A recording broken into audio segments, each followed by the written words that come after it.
someone his own size. Welcome to Boxing Social with me, Glenn McCrory. I'm with Tony, the Bomber Bellew. Tony, it's great to see you. First off, I've got to apologise for getting it wrong last time. There's nothing wrong. I get them wrong. I got it wrong last time. With that. But you pulled off a great win, and now we've got the second fight. Yeah. Could it be any different? Of course it could. This fight can be over in 20 seconds if I make a fatal mistake, without a shadow of a doubt. You know it, Glenn, and I know it. Fights can end quickly when two big punches are in the ring. So I'm not in any way underestimating David Haye, but I'm not stupid on the same hand, you know. I've also got it in my left hand and right hand, to be honest, to end this fight at any stage. I think he's going to be a lot more vulnerable this time with being lighter. But I also think he'll be a lot more calculated. He understands now I'm not just a fat pudding from Liverpool who can talk a lot. He understands I can actually fight. I can make him look stupid by making him miss. I can make him pay with fast counters. But what everyone forgets here, I'm used to really fast light heavyweights and cruiserweights.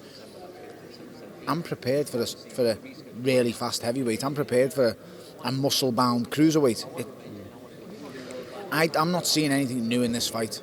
You know, he's going to come in the ring, be a bit lighter, a bit faster than last time, but ultimately, when the going gets tough, Glenn, he'll revert to type. His whole career, he's been the same.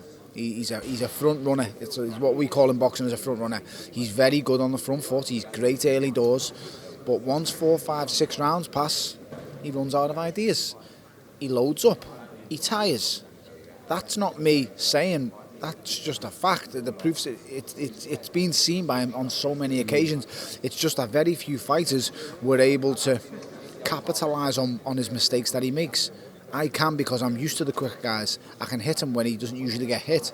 You know, you've got to look at it this way. This guy's used to having guys in front of him who are 16, 17, 18 stone at times. And he can't actually catch him because he's so elusive and so quick. I could catch him. And he has a problem with that. He's extremely brave, but he was extremely brave because I forced him to be extremely brave. I poked him and prodded him before the last fight. I said to him, don't you spew it on me now, don't you quit.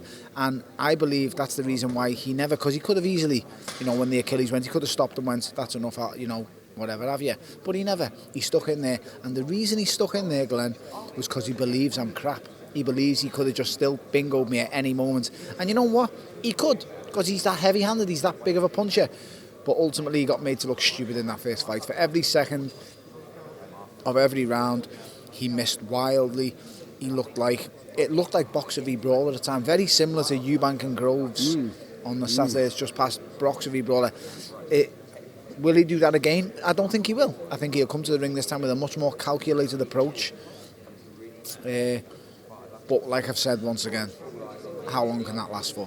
It's definite he underestimated you in the first fight. He doesn't say that though. No. He says no, he didn't. No, but you'd prepared well. Do you think in some ways mentally you had his number? I'll always have his number mentally. He absolutely despised me, Glenn.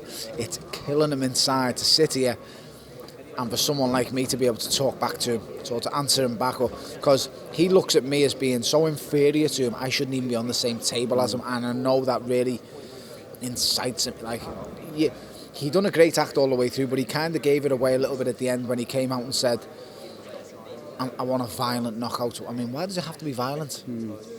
I don't want a violent knockout. I just want to win. If a knockout comes, I want the referee to count to 10 and you get up and you'll be fine, you go home afterwards. Why does he want such a violent knockout? I want you sprawled on the canvas or hit whatever. At the moment, he's a tamed dog and they've got a muzzle on him.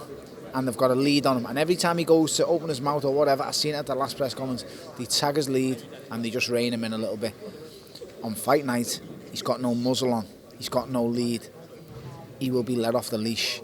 And that might be a good thing or a bad thing, but ultimately, it will mean he reverts back to type at some stage. And it's going to happen. I'm cool and calm in the ring. I don't get nervous. I'm not bothered. I enjoy fighting. I don't tire because I'm not pent up and full of frustration. I don't want to hurt him. I just want to win. When you're in with a fighter and you lock horns, you know what they're like. You know what their dangers are. You know what they've got. You know what's in their arsenal. What's there that can be a danger? Everything he does is dangerous, Glenn. Even his jabs are hateful. He's very, very dangerous with either hand. He's very explosive. But like I say, this is only for a period of time. You've got to be smart and clever in the melee exchanges. You've got to be able to counter. You know, I'm going to hit the body. I'm not going to lie. I'll tell you this. I'm going to nail that body early doors. I'm going to keep nailing it and stabbing it and sticking at it.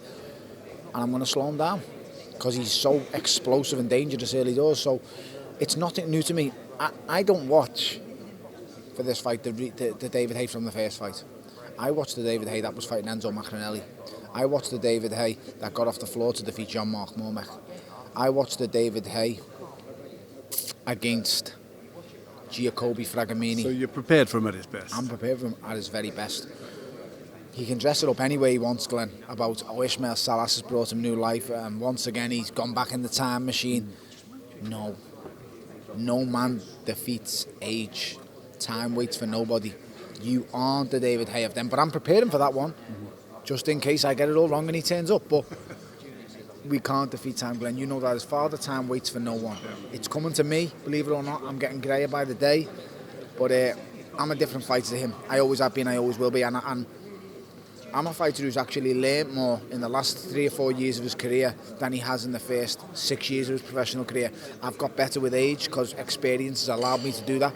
The bad experiences I've had as a professional, tied up with the good experience, I've gelled it all into one and I've configured a style that works for me. On May the 5th, I'll get rid of David Haye finally. Thanks so much, Tony.